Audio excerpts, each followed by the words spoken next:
All right, let's have some fun, guys. As I was discussing with Manuel Poria, feel free to jump in and out and make this as interesting and discussion-oriented as possible, to prompt each other, ask questions, whatever. If it comes up, just go with it. Thanks, Randy, for sure.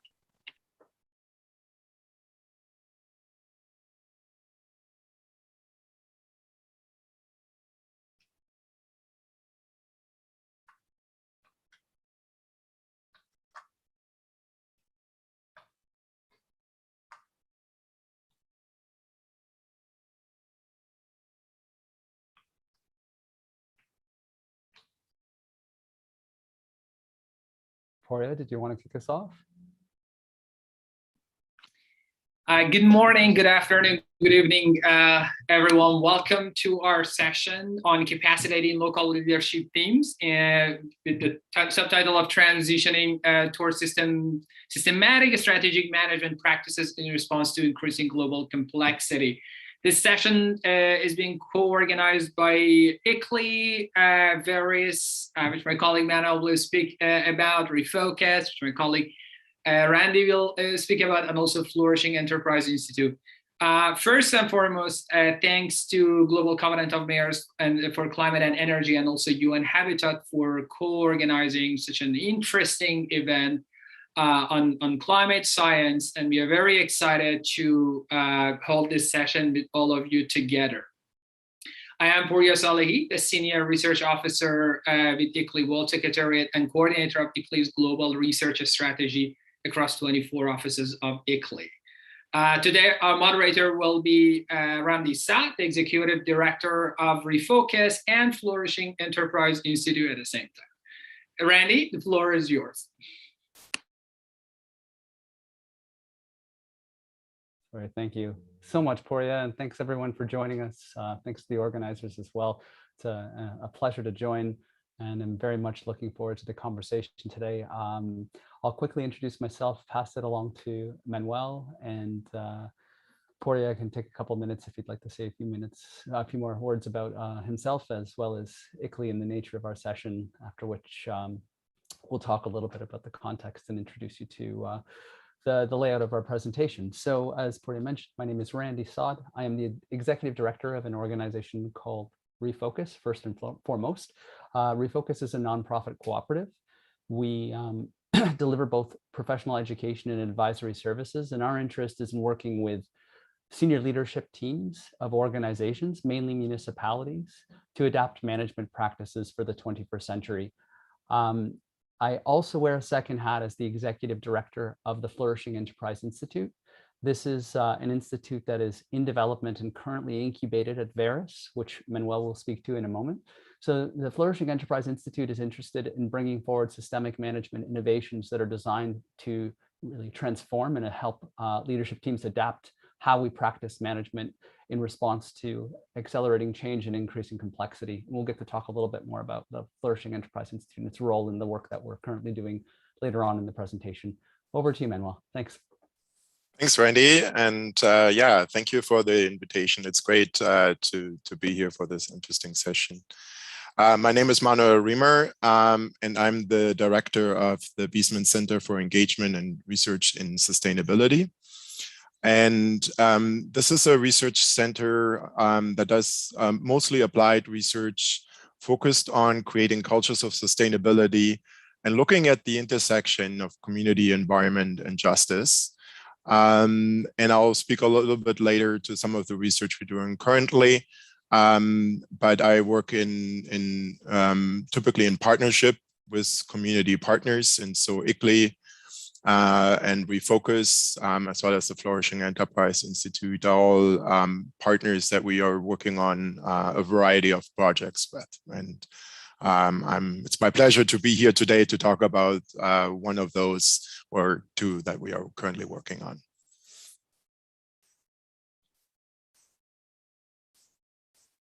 Poria, please go right ahead.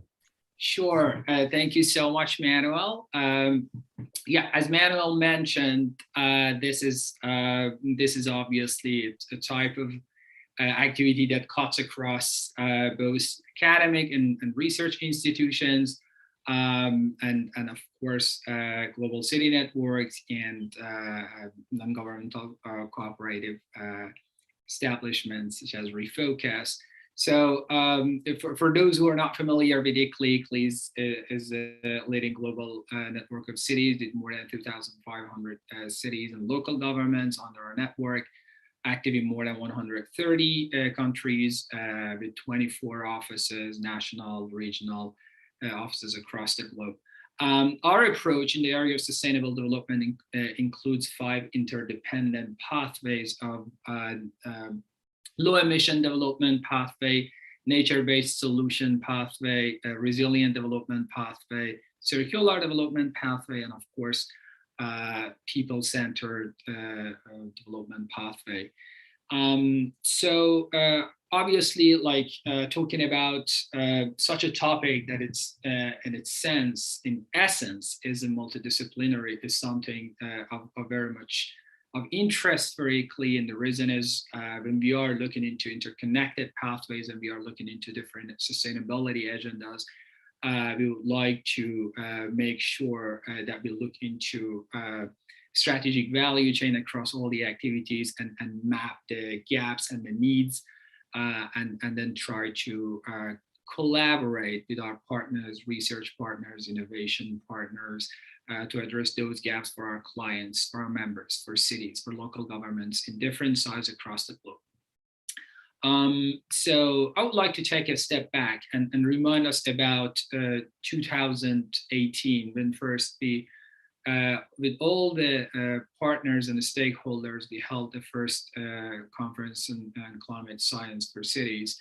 And then I remember, and I'm sure you all are aware of it, that the primary outcome of it was global research and action agenda, where we collectively mapped some gaps and priority topics. So I would like to ask this question: to what extent we managed to address all those priority topics and gaps over the course of past 3 years?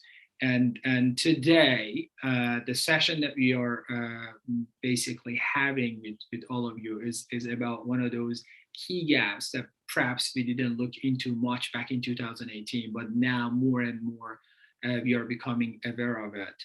And on behalf of ICLEI, as the lead researcher for ICLEI, I'm very excited that we got to work with Veris and Refocus on this very interesting topic that we will dive into in a couple of minutes and talk about the importance and the pathway. So please stay tuned, stay with us, and over to you, Randy. Very quickly, this is our agenda for the presentation. Poya will be speaking a little bit to the municipal context and some of the challenges we face. Manuel will step us through a conversation about enabling deeper change. I'm going to introduce the Enterprise Evolution Program that is at the center of our research and innovation program. I'll take a closer look at the City of Kitchener case study, followed by a spotlight on a couple of systemic management innovations that I'd like to introduce you to in brief. And then finally, Manuel and Poya will speak to our applied research partnership that has emerged and become more central to our collaboration in recent weeks and months. Back over to you, Poya, to chat a little bit about enabling deeper change. Sure, thank you so much, Randy. And I guess just to set the scene, I would like to draw your attention to the fact that where we are at the moment, and also share a little bit about the observation that we have had at ICLEI in the research and innovation team. So I'm sure most of you have had time to go through the very recent IPCC report, also called as Code Red for Humanity. And this report is reaffirming that unless there is urgent and bold action, the limiting global warming to 1.5 degrees is going to be unreached soon. So when we are thinking about taking bold actions in terms of GHG reduction, but also in terms of, sort of collaborating with all the stakeholders in our global response to climate change, at first we need to see what is not working at the moment. In the same report that I mentioned, it is discussed that investment in global mitigation efforts is much more than global adaptation, which is unjust and wrong. So again, when we are thinking about climate change and our fight against climate change, we need to make sure that we are taking all the aspects into consideration and how best we can tackle to all aspects of climate change in our societies and communities. I'm positive that if I ask all of you about like the challenges, a lot of challenges and hindering factors and barriers would come to your mind, ranging from perhaps the first would be lack of financial resources, which is fundamental to mobilize other resources, mismanagement, working in silos, lack of capacity, lack of infrastructure, governance structure, and so many other things. Just as an example, in practice, many of the co-benefits associated with our climate actions can be realized only in the long term, whereas a lot of the procedures and the processes in place tend to be short-term in nature. So just as another example, we are well aware that local governments have limited resources and autonomy in deciding how to allocate expenditures, alignment, and realignment. These are all like something that will remain with local governments to some extent. But then sole reliance on governmental and municipal resources, as an example, to finance climate action, places a great deal of pressure on these institutions and highlight the critical need for additional exploration of economic opportunities, in our fight against climate change. But then, we will ask that, who should enable a pathway? Who should enable a space that we could think out of box and we could collectively innovate on multiple fronts, for finance, for the way that we are doing things in thematic areas, and so on. So the fact is, local governments has a very clear role, and they are at the front line of fighting against climate change. And also more and more scholars and innovators and decision makers agree that local governments should not only serve as service providers, but also they should act as community enablers. So this is the most important role of a local government nowadays. But when we are talking about local government, who should do that? We need to ask ourselves, who is responsible for making such a change? So I would like to draw your attention to the case of COVID-19. Cities and their surroundings have been at the forefront of the COVID-19 pandemic and its associated challenges. The pandemic demonstrated that while national and state governments play a critical role in disaster response and resource mobilization, cities and urban systems bear the brunt of these challenges at the end of the day. So globally, the pandemic forced local governments to adapt on the spot, create solutions to complex emergencies, coordinate with multi-levels of government and stakeholders to respond to this shock. So while the responses by local governments are generally commendable, this experience has highlighted that some emerging and critical realization about the management complexities at the local level. So basically, we need to look into what are our key takeaways and what we need down the line to actually be able to better respond to climate change. And the fact is, we have done so much over the course of past years on multiple fronts. We are not even close to where we should be, and that's a gap. So for this, I would like to share a few key takeaways that we observed from the pandemic, working with local governments across the globe. First and foremost, conventional municipal governance systems like management structures, like budgeting, policies, practices, the planning procedures, and so on and so forth, are increasingly insufficient for addressing the growing complexity of the global challenges. So the unintended consequences of this inadequacy disproportionately affects already marginalized communities and exacerbates vulnerabilities and inequalities in our societies.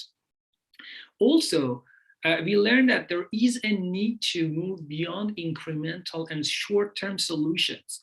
Although incremental innovation is necessary, but it's not enough by no means. And we learned it, and we do not have more time to spend on that. When we are talking about climate emergency, basically we are talking about the fact that time is running out. And with incremental and short changes and solutions, we cannot make to where we should go. So more adequately and effectively meeting the requirements for transformative resilience need structural changes and a structural innovation, transformational innovation. And of course, administrative leaders and local leadership in different municipalities across the globe, we've observed that they need to be capacitated through shifting mindset and access to new strategic management tools and practices that align with these with this new mindset that I was talking about to effectively guide the transition in their jurisdiction. So currently, these leaders have limited access to evidence-based solutions designed to support such transition across the diversity of global municipal contexts. And we need social innovators and researchers to develop pathways that can actually enable and capacitate local leadership team to sort of guide the transition, to tackle those increasing complexity, and also better respond to our challenges. So with this, we can agree that as the world continues to change at an accelerating rate and becomes increasingly complex, conventional management practices are falling short. From the COVID-19 pandemic that we just spoke about, to social justice issues and climate emergency, leaders are being forced to respond to growing impacts of widening range of conditions. As a result, the leadership teams of the local governments are finding it really challenging to match past performance results while adapting to accelerating change and recognizing their existing management capabilities may no longer be sufficient. So I guess in a nutshell, we can agree that we need innovation, and that's why the notion of this conference is innovate for cities. We need innovation, and we need structural innovation. We need transformational innovation. And to do that, we need to provide enabling environment in our societies, in our communities, in our urban systems, to innovation to happen in multiple sectors. For this, local governments can play a crucial role.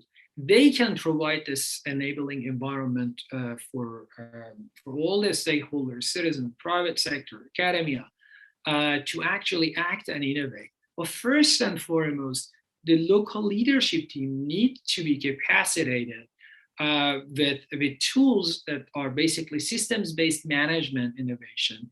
And they need to look into this theory of change to be able to sort of shift their mindset and then provide this enabling space for the other stakeholders to play and work together to sort of implement and deliver innovation.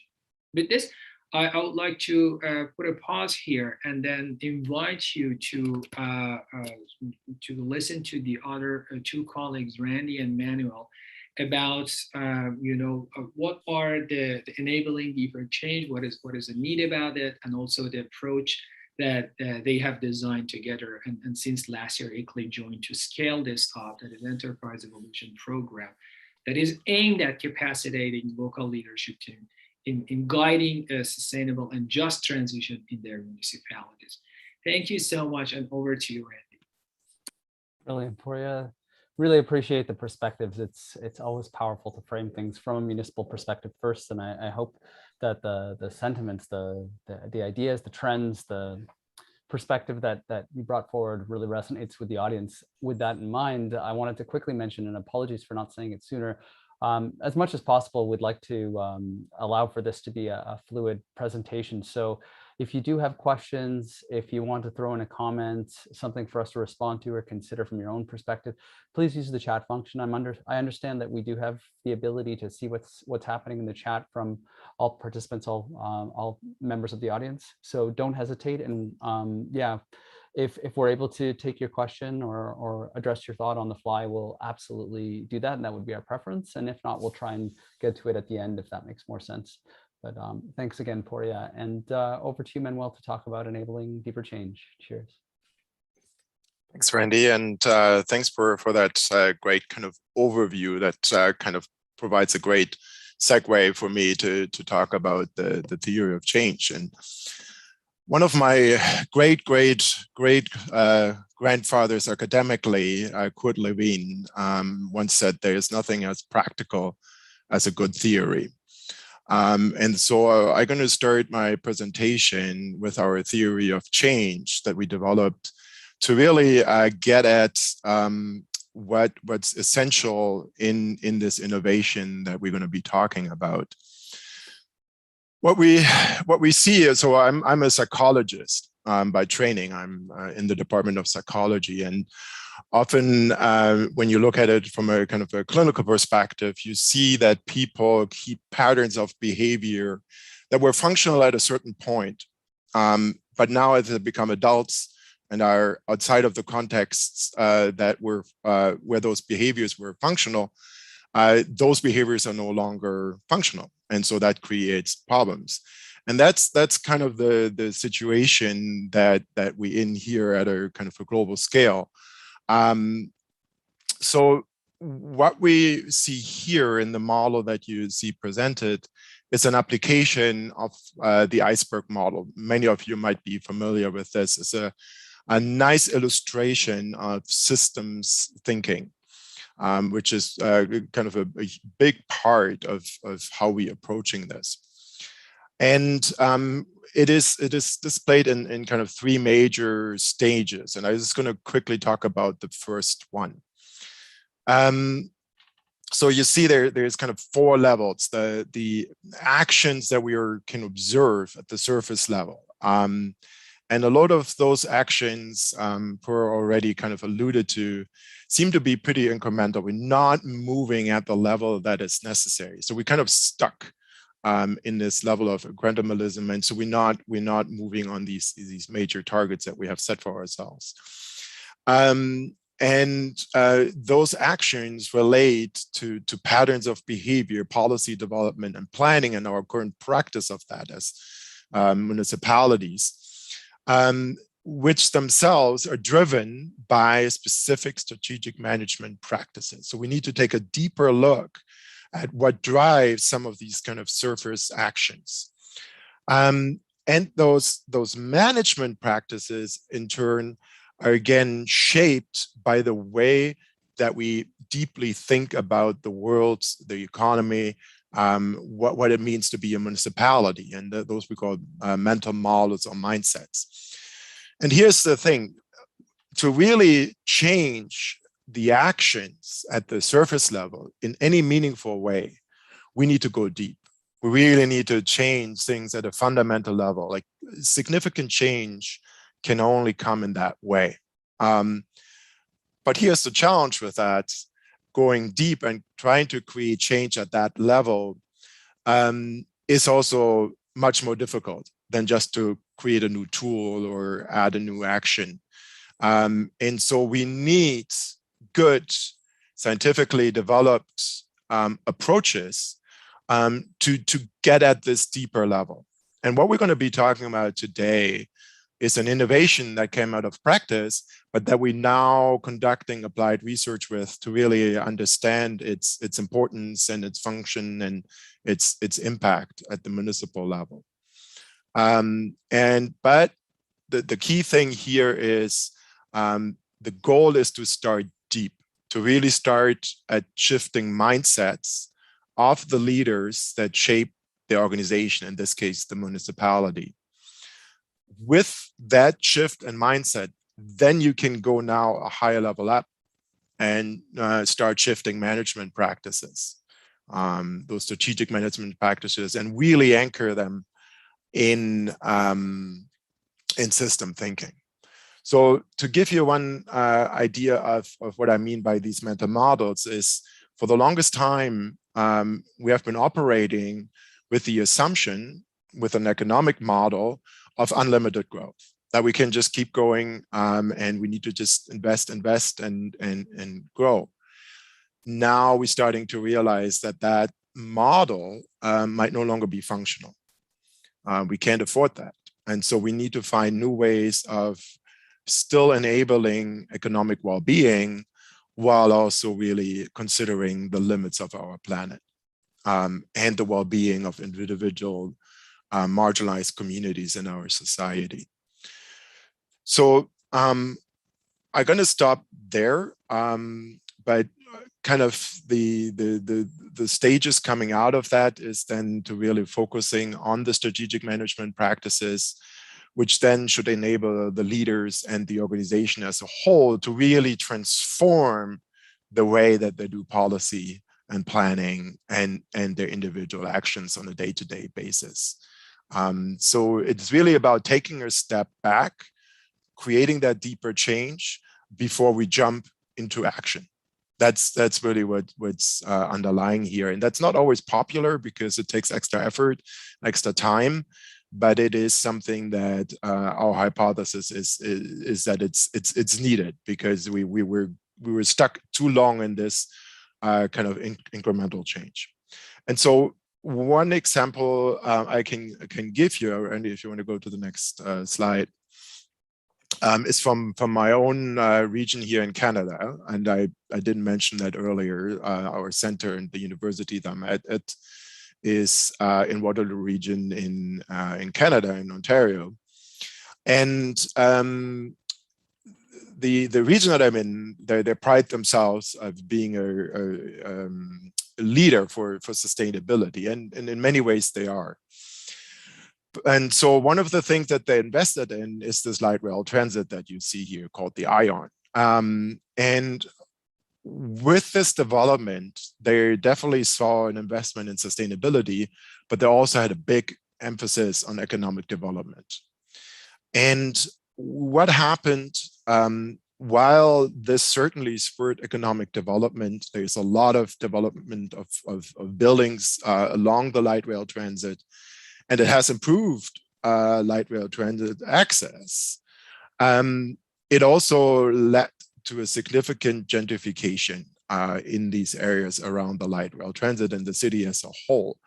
So what that causes is that people and small businesses can no longer afford the rents in the inner city core, and they're being dispersed to more of the outside. And we have seen this in other areas. Seattle, there's an interesting study done on Seattle where we saw this kind of green gentrification. And that is certainly not, I think, what we are intending. We don't want to leave people behind. We want to create a sustainable future where everybody belongs. And it's a real opportunity with the immense investments that we're going to have to make to address global climate change, to really also shift other important goals, like creating more economic equality and well-being and flourishing for all of our citizens. And so, but for that to actually happen, we really need to have systems thinking. And that is at the core of the innovation that you will hear about today. And I'll leave it there and give it back to Randy. Brilliant, Manuel. Yeah, thank you so much for the theory of change and the helpful example that really highlights the need for systems thinking. I thought I'd sort of build on your thoughts just by quickly pointing to the fact that, you know, when we really think about the focus of most sustainability programs, sustainability offices, climate change offices and plans, you know, they're typically working at this policy development and planning level within the organization. They're peripheral to core strategy or secondary to it at least. And so the way we end up engaging with these really deep and complex issues is at a lower level of the organization where already we can't grapple with that complexity. And to Puria's point, the kind of change that is necessary can't be orchestrated. And to your point about the difficulty of transforming the mindset of senior leaders and the strategic management practices that are employed, what are the chances that a sustainability officer or a climate action planning lead is going to influence the way that the leaders of the entire municipality see the world and manage the organization? They're pretty slim. And so for the most part, many of the solutions and the directions, the trajectories we're on focus on these ideas, these traditional ideas of corporate sustainability and climate action planning. And really what we're trying to do through this partnership and our pursuits is to, focus on the depth and the nature of the solution that will be necessary.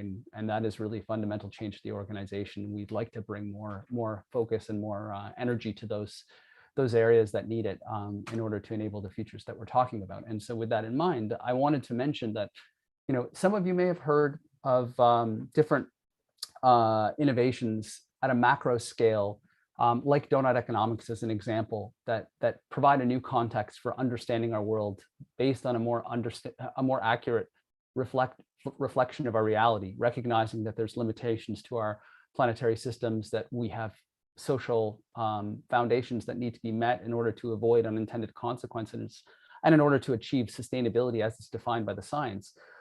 While these ways of understanding the world have become more popular as a lens through which to apply systems theory or systems thinking to the way the world works, it's really difficult to then envision how these ways of thinking apply to the ways that we practice management in very tangible and concrete terms within an organization. What does management accounting look like through the lens of systems theory and in compliance or with respect, while respecting planetary boundaries and social foundations? What does strategy development look like? What does creating a vision look like? So on, et cetera. And so what I'd like to highlight is that amazingly, there is a global community of practice or two that has been very much focused on answering exactly these questions for over a decade. So academics, innovators, practitioners, entrepreneurs of different kinds who have dedicated many, many hours and years to the pursuit of and the adaptation of management practices through the development of new practical innovations. And so the community of practice that I have been helping to lead is now contained within the Flourishing Enterprise Institute. And this institute is really about bringing together those leaders who have been developing management innovations, systemic management innovations that integrate natural and social sciences into one community where we can work together, we can innovate and develop, and at the same time, where we can bring practical and rigorous applied academic research to our pursuits. So rather than testing these innovations in practice and having anecdotal evidence coming from leaders of organizations, we now have incredible academics like Manuel and his peers who are able to join us in the practical testing of innovations in the world. And what that means is that, one, we end up developing unbiased and very useful, credible evidence for these innovations, not only being better for sustainability purposes, but actually just being better approaches to management, period, full stop. Further, it helps us to understand the limitations of these innovations and how they may need to be tailored or contextualized so that they're useful and effective in different contexts and different environments and for different municipalities. And three, it will also help us to identify where there are still existing gaps in the innovations that have been developed and where we need more or other individuals to go to work on filling gaps and developing innovations that are necessary in order to help leaders navigate toward the future that we all desire. So with that, I'll wrap this section on enabling deeper change, and I'd like to introduce you to the Enterprise Evolution program that both Poria and Manuel have mentioned so far in the discussions that we've had. So a little bit on Enterprise Evolution. So as a program, this is an innovation that has been co-developed between myself and three colleagues. As it exists, it is an initiative. Our interest is to design and build it in a way that allows for it to scale quickly. We're not interested in intellectual property by any stretch. So we're still in the process of designing the organization that will guide it forward. And for the time being, our primary focus is on testing this innovation in various municipal contexts so as to better understand its utility, its limitations, and how it can continue to be quickly improved so that it can be well used regardless of the context where it is deployed. So in simple terms, I would say, that today's brand of mainly financially oriented, short-term focused management methods and tools were never really designed for the kind of complexity that we face today with our rapidly changing world. And so enterprise evolution has been based on systems theory and combines leading management expertise with both the natural and social sciences. The program recognizes that the municipality of the future must deeply engage with various stakeholders across contexts and ultimately be responsive to changing conditions across contexts. So, it may not be a municipality's job to transform its entire community or the wider planet, but understanding the implications of being part of those larger systems is very necessary for the municipality to be successful in achieving what it wants. And ultimately, to some degree, this also necessitates that we start to think about futures and the exercise of planning as something much more collective. Municipality navigating a course and trying to pursue a direction towards its own sustainability goals without the support and co-creative cooperation and synergistic development of other municipalities, of other levels of government, of other organizations is going to starkly or greatly limit the degree to which a municipality can be effective at achieving its goals, which typically are systemic in nature. Excuse me, I'm just going to clear my throat. And so enterprise evolution is really about helping to make those connections explicit and clear and to orient municipalities toward this pathway of operating more systemically. So as we look forward, I wanted to quickly highlight a little bit about what we would describe as the distinction between more conventional and systemic approaches to strategic management. So within the Enterprise Evolution program, we've broken down strategic management into three key focus areas: strategy development, performance management, and stakeholder engagement. So starting with the strategy development work stream, we look at conventional approaches to developing strategy being typically a bounded process that produces a static deliverable based on conditions at a point in time. Whereas a systemic approach would be a continuous approach to strategy development that creates a dynamic deliverable that is iteratively adapted in response to how conditions evolve over time. And the result of a systemic approach replacing the conventional approach is that we end up with an adaptive organization that is responsive to change and innovative in nature. From a performance management perspective, conventionally, performance management, or measuring how the organization is doing in contrast to its own goals and objectives or targets, would be led separately by each department and focused mainly on financial considerations.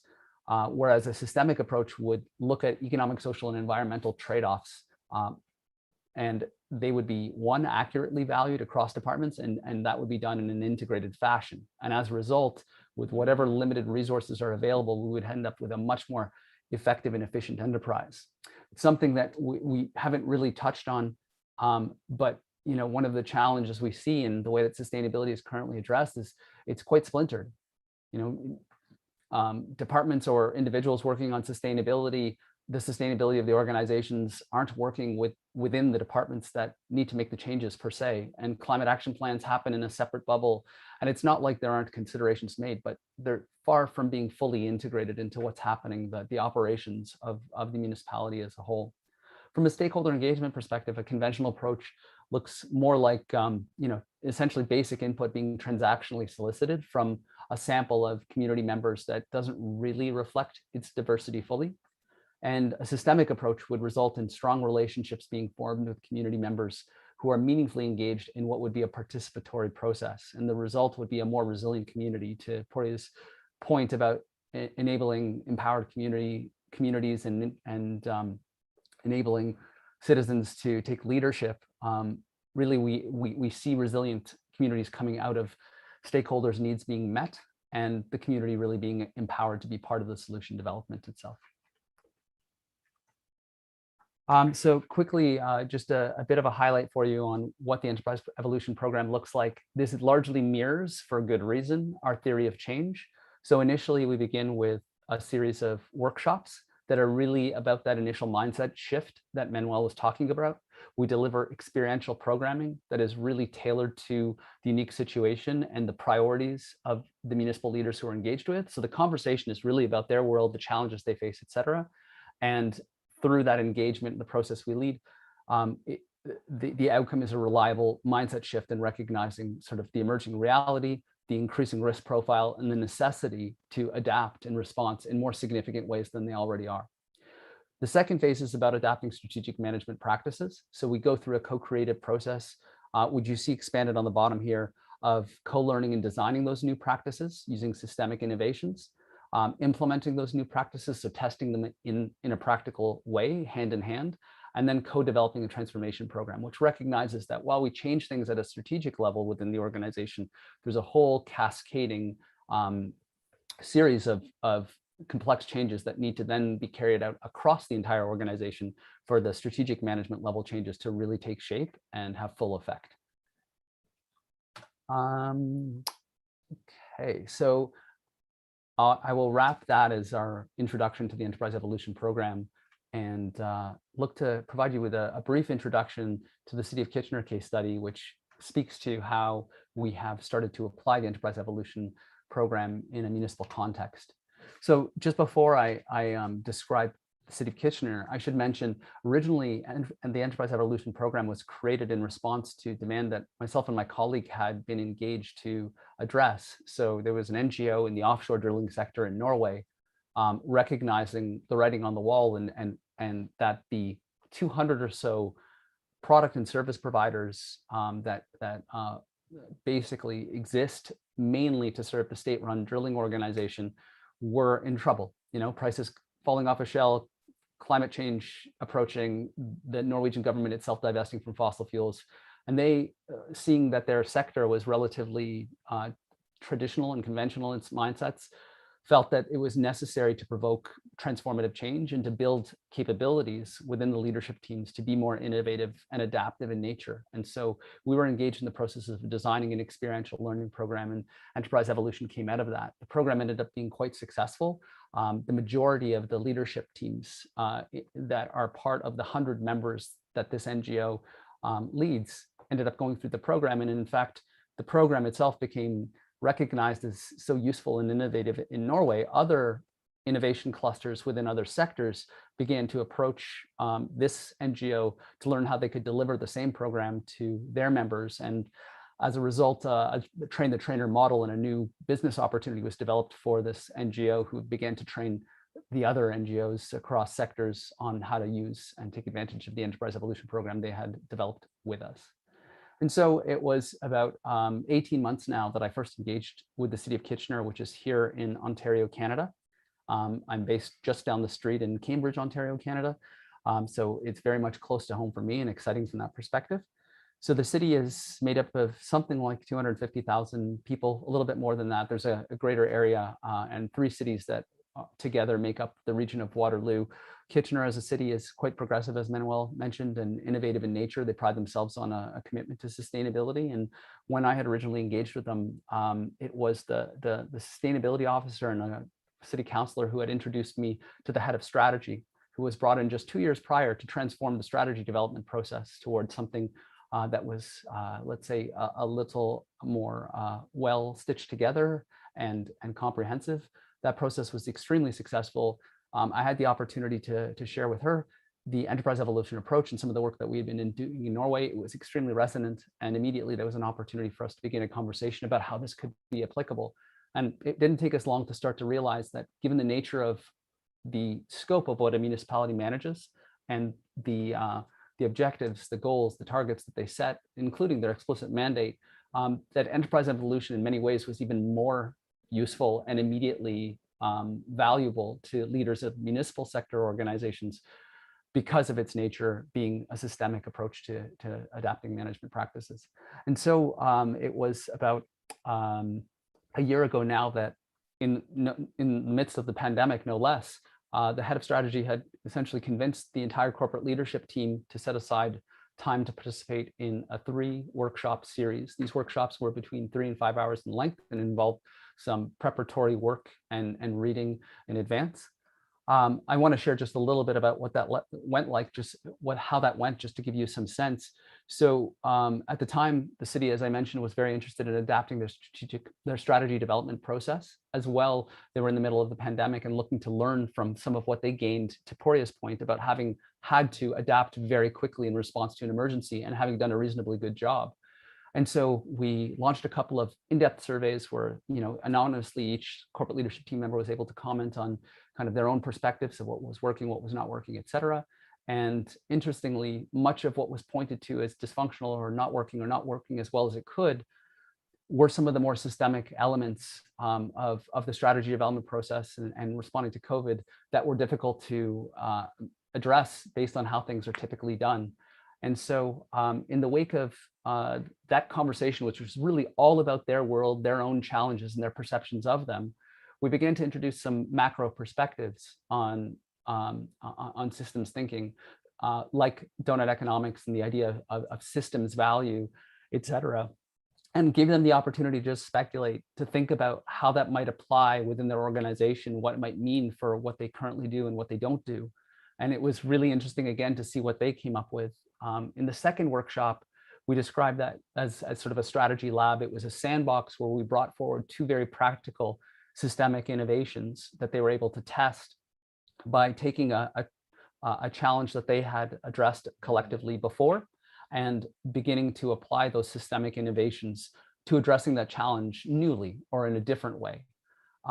In as little as maybe an hour and a half, the realization quickly, and I'm going to share a bit of the tool that I tested with them along with my colleagues a little later on, but within an hour and a half, it became very apparent just by using these systemically oriented tools that so much of the considerations, the factors that are of importance in line with their own explicitly defined objectives and goals were not adequately addressed using conventional practices. And taking a systemic approach to designing a goal and developing a strategy just provided them with an opportunity to be more rigorous, more thorough, more conscious, to see intersections, to make them explicit, and ultimately to make better informed choices.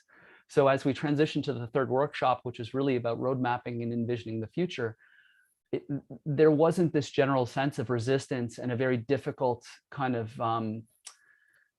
reality to deal with in conceiving of doing things in a significantly different way than what they were used to and good at. It was more like they could see that what has contributed to their success to date and some of the practices that they have become very good at are really failing or not as strong as they need to be to respond well to what is emerging in the world. And when they could pick up these innovations that were designed specifically to do that, they just felt enabled and empowered for the most part, and open to the possibility of doing things quite dramatically differently. Now, of course, there was trepidation about how this would roll out and the time involved and so forth, as would be the case with any major change. But the openness that emerged after essentially 10 hours of classroom time was incredible. And that has led us to essentially the bulk of the last 6 to 8 months of designing this second phase of the Enterprise Evolution Program, through which we will transform their strategic management practices across the 3 focus areas I mentioned of strategy development, performance management, and stakeholder engagement. So we are just embarking on launching into that second phase as we speak now. We've done a bunch of applied research that Manuel will speak to on that first phase, which he'll share some results of. And we are very excited about now having a game plan and diving into what will be a 2-year process of transforming strategic management practices at the City of Kitchener. Okay, so I did not use the slide that I had available, which is just fine. It just speaks to the introductory workshop series that I had briefly summarized verbally. So we'll move on from that. And I'd like to now put the spotlight on a couple of the systemic management innovations that are very close to heart for us and quite useful, that you might have some interest in learning a little bit about. So the first is around what's known as the multi-capital scorecard, or the multi-capital scorecard method. There's tons online, very easily accessible through a quick search. And as I'll say, most of the innovations in this domain that are being developed in the world are about purpose and impact first. So generally speaking, many are free to access and to learn about and not designed to create any sort of barrier to entry. It's all about scale, and the MCS is no different. So in terms of the MCS, what I want to say is that, ultimately, I think the perspective is that achieving sustainability depends on whether or not available capital or resources meet the needs of all stakeholders. And so ultimately, an enterprise or a municipality's activities are only sustainable if they don't adversely affect the sufficiency of capital available to stakeholders. And so what's interesting about the multi-capital scorecard approach is that we've developed or adapted a method of treating all forms of capital the same way, not applying a certain level of rigor to financial capital and a very different one to other forms. It's about making it consistent. So if we look at something like mainstream management accounting, the reality is we don't just look at numbers to understand the whole pictures. The assumptions made in relation to those numbers are made explicitly. And ultimately, in order to interpret a management accounting deliverable, financial statements, et cetera, essentially, there's a due level of expertise that's needed in order to assess the information by making meaning of the assumptions that are explicit and then interpreting the data as follows. And so it's possible for anyone to develop a good understanding of what the information means, but that comes with having some discipline first.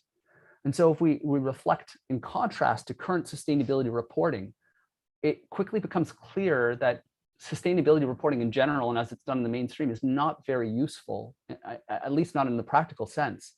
So to a large degree, most measurement reporting protocols or frameworks are focused on falsely producing comparability that actually enables results to be easily manipulated. And they're generally not focused on performance against sustainability as it's defined scientifically. So we're measuring incremental progress rather than performance against our known defined planetary limits and social foundations. If we look a step further, we're also in an emergency, as Poria has pointed out. And so it is critical that we prioritize what is most unsustainable or creating the greatest risk about how things are happening in our communities, in our cities. And so the question I would ask is, how can we expect to rationally respond to an emergency when there are so many impacts to address and little insight into their relative importance from a systemic perspective? We're just trying to make progress for the most part across many different indicators. We don't really have the means, or they aren't typically available within the mainstream, for beginning to rationalize the relative importance of each and how to focus based on the unique context of each municipality or organization. And so I want to talk a little bit about the importance of context. This is what a multi-capital scorecard looks like. It's not important at this point. I mean, getting into the details of what it would look like to interpret this and fill it out is something beyond the scope of what we can cover today. But what I want to do is speak about context and its importance within the MCS method. So, as we know, the world is a very diverse place. And so we need a very localized and context-specific understanding of what sustainability means as defined by science. So that's based on location and based on the unique organization as well. And one of the key questions that we need to answer is, how much is required for an organization to be sustainable within its own unique context? And so what this means is that we need to begin by defining localized thresholds, as in ceilings and floors, that define sustainability according to the science. And ultimately, there's also a need to determine a fair share. So if we're looking at a planetary system like a watershed, for example, it has a certain capacity to provide fresh water on an annualized basis. And a municipality should be very concerned with what the capacity of its local watershed is, even if it's only one part of the geography that that watershed is providing service to. And so from that perspective, it becomes really important to understand what a fair share is.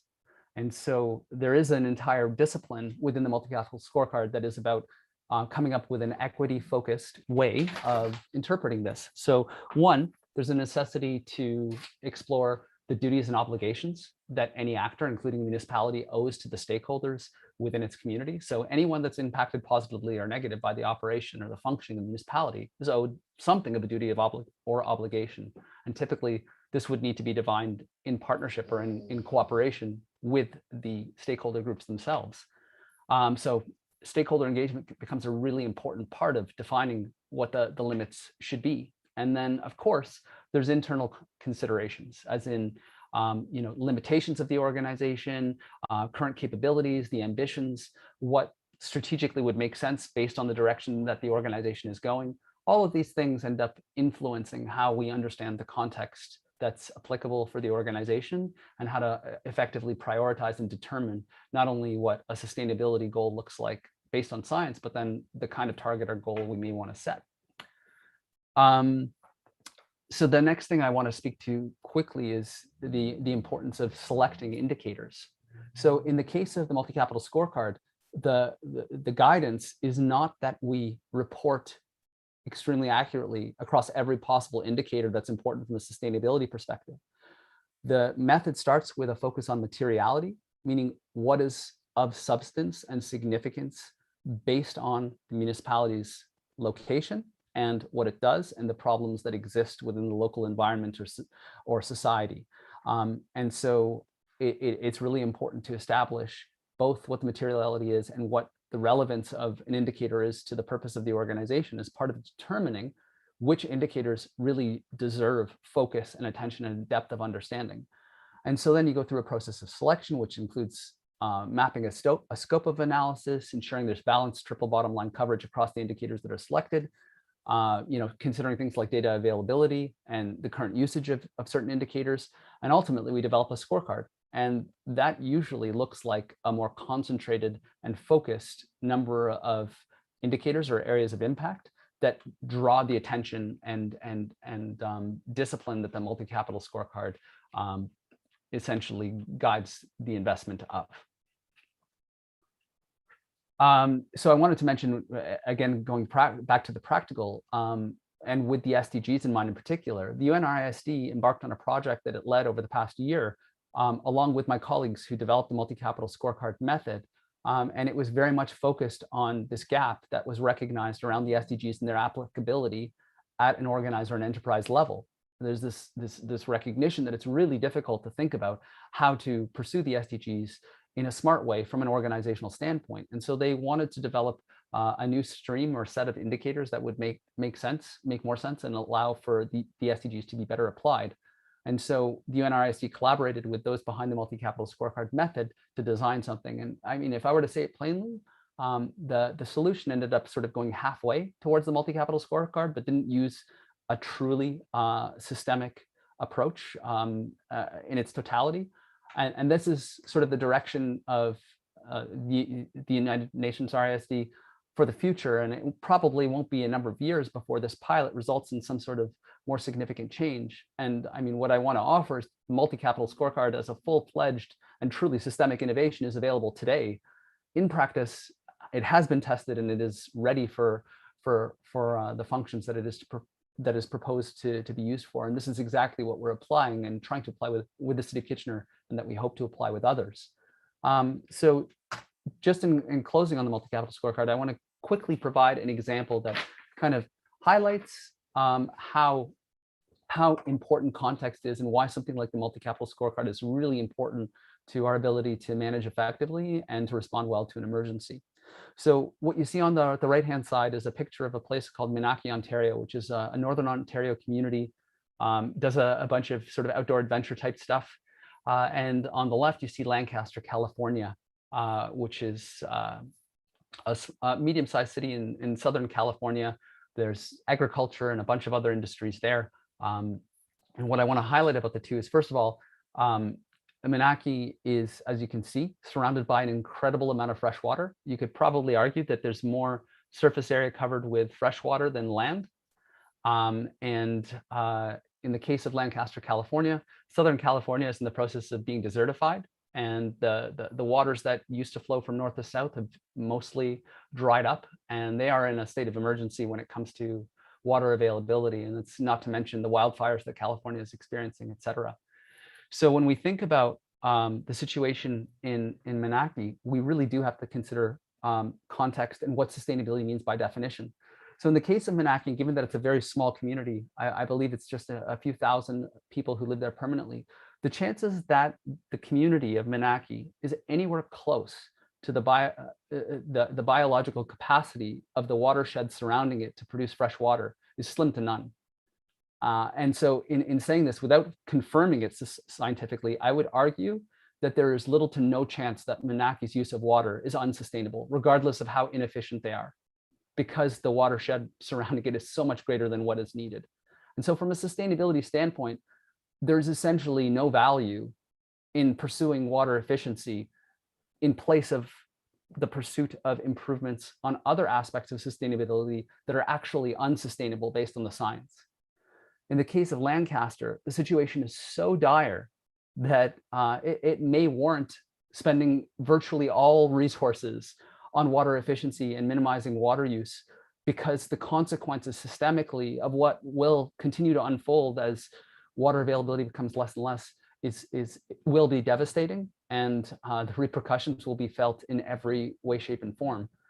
And so you see two different cities here with two very different contexts, and ultimately having the discipline to approach this, one, by understanding things systemically, two, by integrating the natural and social sciences, begins to give us an opportunity to say, well, what is the relevance of water efficiency in these two situations, and how should we treat those strategically and from the center of the organization with risk and opportunity in mind in order to navigate the rapidly changing and very volatile future that's unfolding. Hopefully that offers something more from a tangible perspective.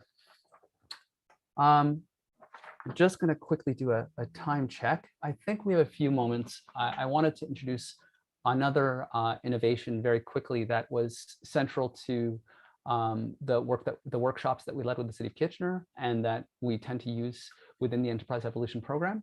So this is called the Flourishing Enterprise Strategy Design Method. It is a mouthful, to say the least. Don't worry about remembering that. What I do want to highlight is a couple of things that are different about how this strategy design method leads to better outcomes from a strategic perspective. So it begins with an approach to envisioning the future and planning called backcasting, which was popularized by the natural step. So backcasting, as you'll see evidenced by the ABCD on this diagram, this very simple diagram here, begins with appreciating and defining success. So creating an inspiring vision for the future, and usually that's a 20 or 30-year future. And in the case of backcasting, the prescription is that we apply the sciences in recognizing our planetary boundaries and essentially committing to a vision for the future that doesn't involve exceeding those planetary boundaries.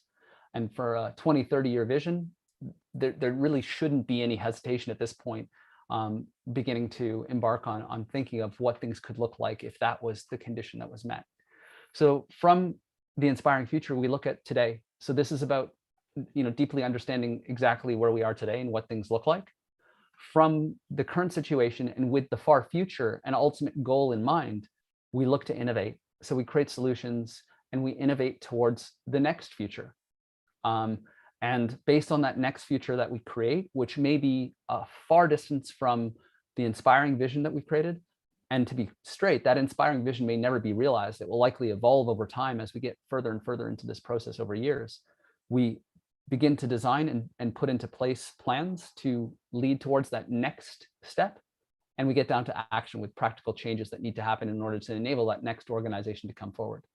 So those are the basic principles of backcasting, which has proven useful in many respects. And again, coming back to an enterprise level perspective, the challenge that my colleagues who developed Enterprise Evolution came up against was this idea of, what needs to practically change in order to enable this to happen. And the way that backcasting was happening was at a relatively superficial level.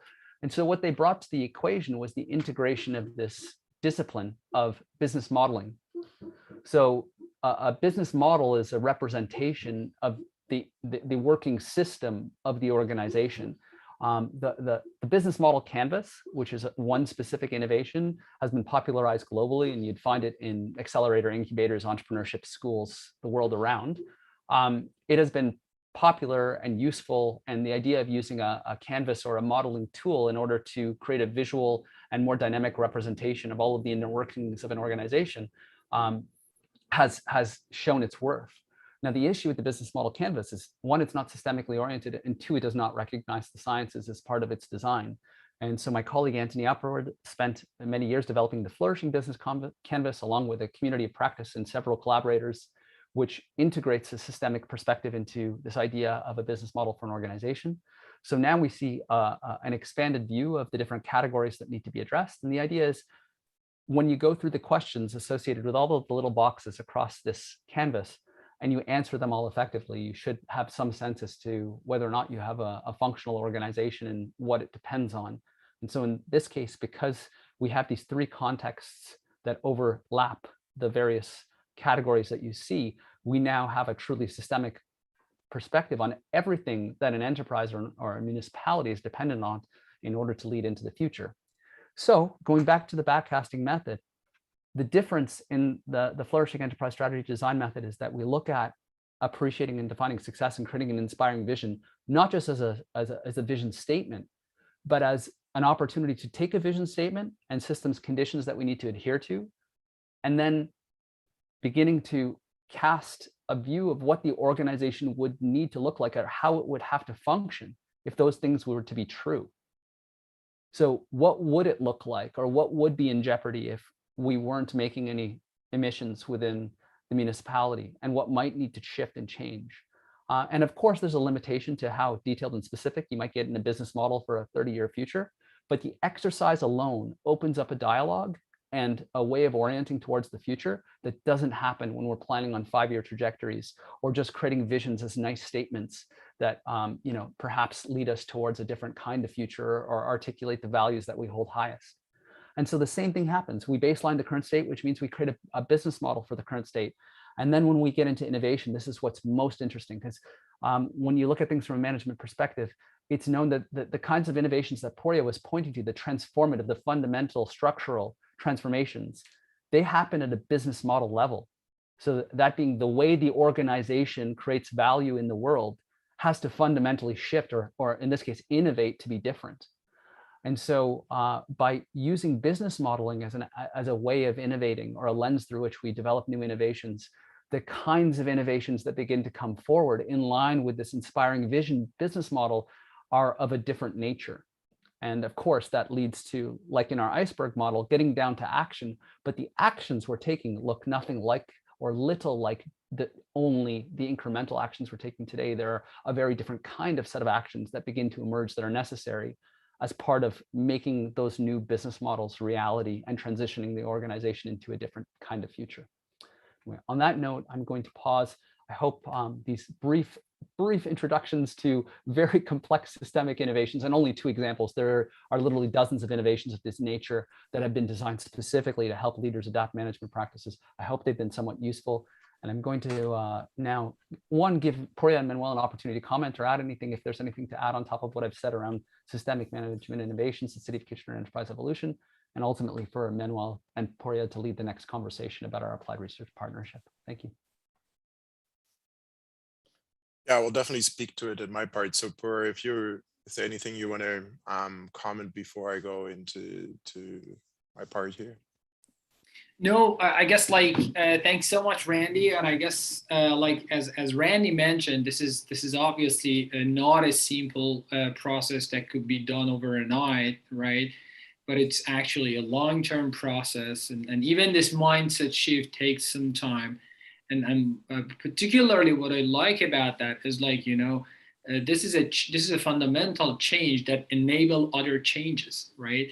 And then for this fundamental change to happen, we need to have different stakeholders on board, from academic, academia to communities, social innovators and researchers, and of course municipalities. But then again, when we look into the matter and to the challenges strategically, back to that first point that are we getting where we should go, and are we up to speed? And we all know that the answer is no. So just like this example of the Randy brought it up in terms of cutting GHG emissions, with this new IPCC report, it is reaffirming that governments need to cut their emissions more than 7% each year by 2030. to be able to call them on track. While if they had act on the science 10 years ago, they needed to only do it 3%, right? So the cost of inaction is huge, and then it cannot be overlooked that the key role that this local leadership team can play at the local level and then at the subnational level is crucial. And this fundamental change and this mindset shift is most needed as we need to really make radical changes and move away from incremental changes. So thanks, Randy, for walking us through a meaningful process. And obviously, I'm well aware that it is very, sort of just a teaser, and it's much more in depth and needs hours of workshop and conversation, but it's already very useful. And certainly, as an expert sitting with a global city network, working with cities, this is obviously in line with the need of cities being stated by some cities or unstated needs. This is a need, and that's the direction that we need to go. So thanks so much for that, and over to you, Manuel. Yeah, thanks for. So I could imagine you feeling a little bit like I did when I first started to Randy about this approach and the work that they're doing in the community of practice. Kind of feeling, yeah, there is something really to it, but I can't really point my finger quite yet to what that is. So that's kind of where I started when I first met Randy. And then I had a very specific kind of cause or issue that I was personally interested in. And that was the equity deficit in municipal climate action planning.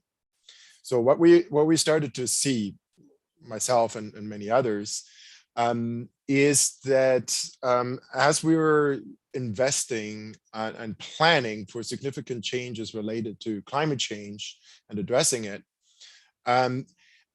that we kind of left the social justice aspect of that a little bit to the side. And that we were focusing on economic development, and we were focusing on sustainable development, but to the cost of those who are already very marginalized in our society. And we also were missing really good opportunities to correct some of those inequalities in our society with these investments that we were making. So that was something that was of concern to me as somebody who is looking at the interaction of social justice and sustainability. And so I was approaching our local team here in Waterloo region, who was just in the process of developing a 30-year long-term climate action plan. And I was concerned that this might be overlooked. And so I approached them and asked, what's going on with social justice in this? And what I saw was that there was an interest in it, but at the same time, they also felt they were somewhat limited because the funding mandate that they got to develop this plan was very much focused on greenhouse gas reduction and singly focused on greenhouse gas reduction, maybe with a nod to economic development. And so they felt a little bit like caught in this, seeing the value for addressing social justice, but it not being considered in the mandate. And that's, I think, speaks a little bit to the multiple capital scorecard that Randy was focusing. If we not from the beginning take this multiple issue perspective, we're going to keep developing innovational plans that don't take the full picture into account, and we're going to leave really important people behind. And so that's when Randy and I started to talk about the application of what you heard about today with enterprise evolution, to really going deep. Like this issue is not something, this integration of social justice and climate action planning is not something that can be done with just a few tools. It is something that really needs to deeply be changed in the way that we even think about climate change and climate action at a municipal level. And that's where the value of the enterprise evolution became really apparent to me. And so one thing that I really appreciate about the enterprise evolution team is their real interest in doing research and say, we believe in our model, we want this to be tested.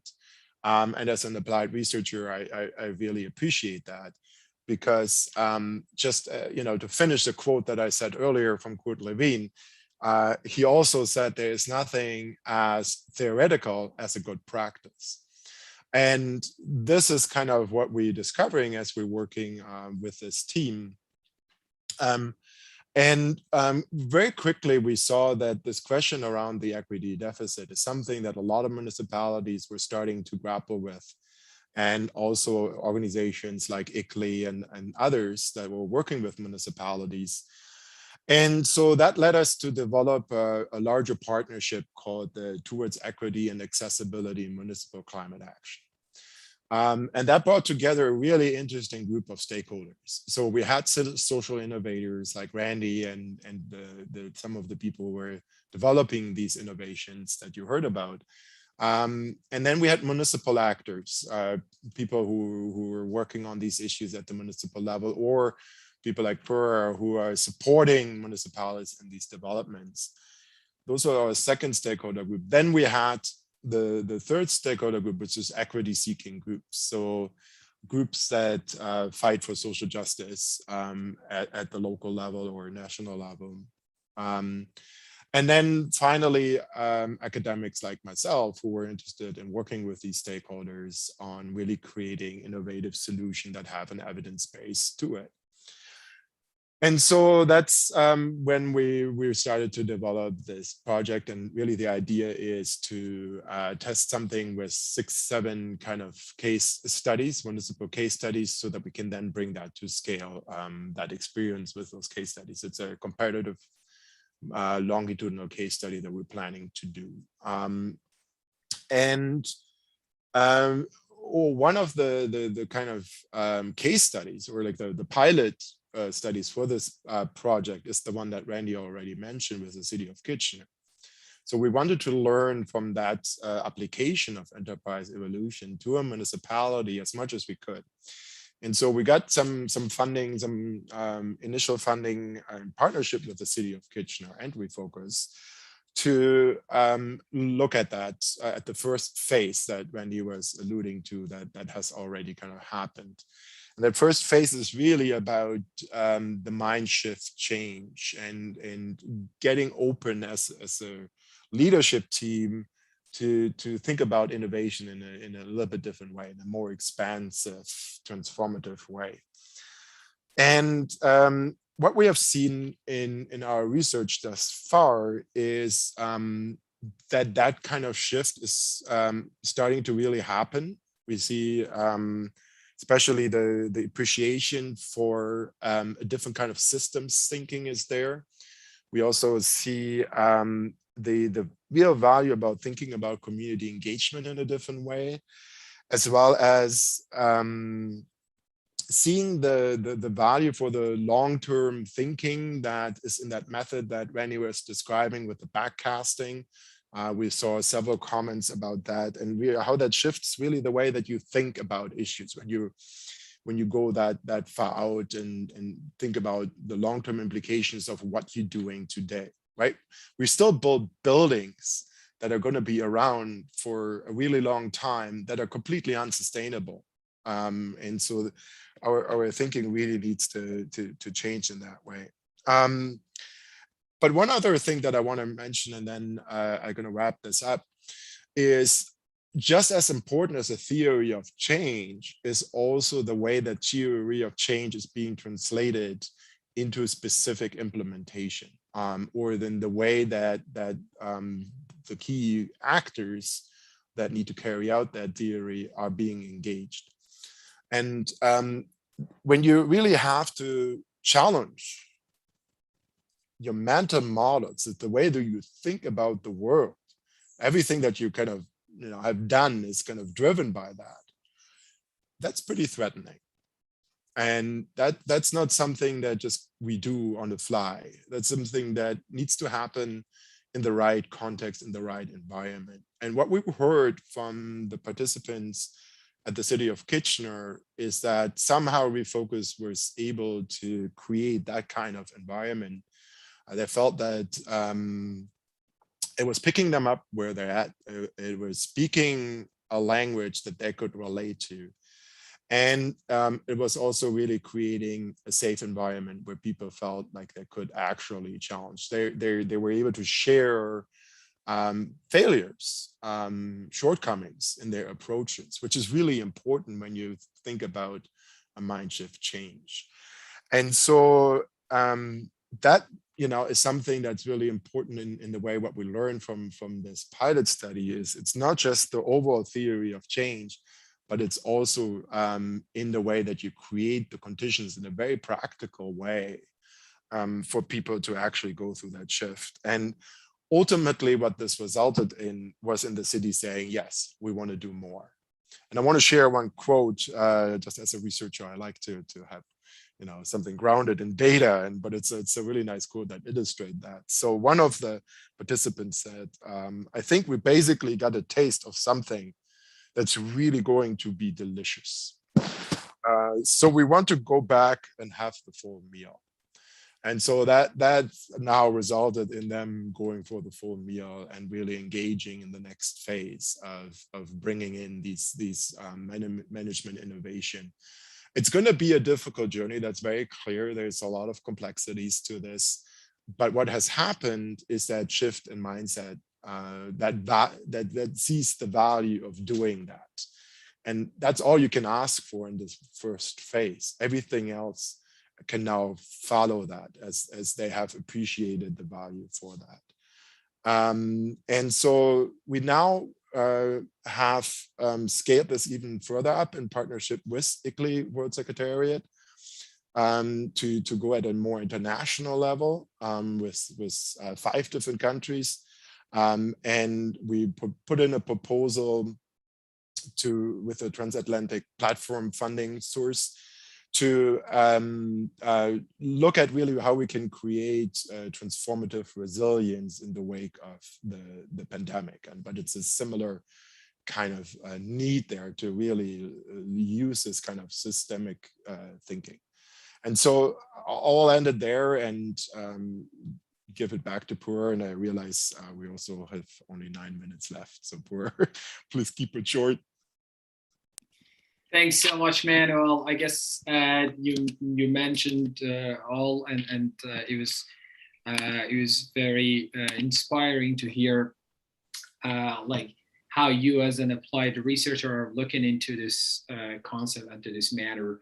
And like this part of my profile is still that researcher, and part of my profile is that knowledge broker sitting in this at this global network of cities and trying to help cities and trying to broker the needed knowledge and innovation for the cities. So I guess like one thing that I would love to just like quickly highlight is like, now we discussed that like what is needed, what type of innovation is needed, where we want to start, where we should start, the stakeholders, in this particular conversation, the local leadership team in question, and then sort of helping and capacitating them to take innovative approaches in their management, but also providing innovation, enabling environment for innovation.